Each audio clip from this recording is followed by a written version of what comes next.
আপনি জীবনে হতাশ হবেন না, আপনি জীবনে নিরাশ হবেন না। আপনি যতই বড় পাপী হন না কেন, আপনি কখনো নিরাশ হবেন না। কেননা আল্লাহ তাআলা বলেছেন, লা তাকনাতু মির রাহমাতিল্লাহ, ইন্নাল্লাহা ইয়াগফিরুয যুনুবা জামিআ।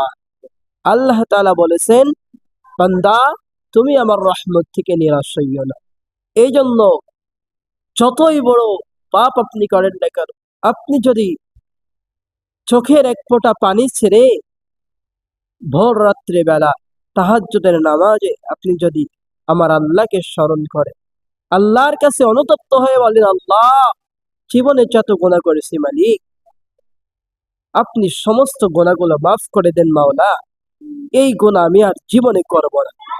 আপনি এমন ভাবে চোখের পানি ছেড়ে আল্লাহর কাছে কাঁদবেন, ইনশাআল্লাহ আমার আল্লাহ আপনাকে ক্ষমা করে দিবেন।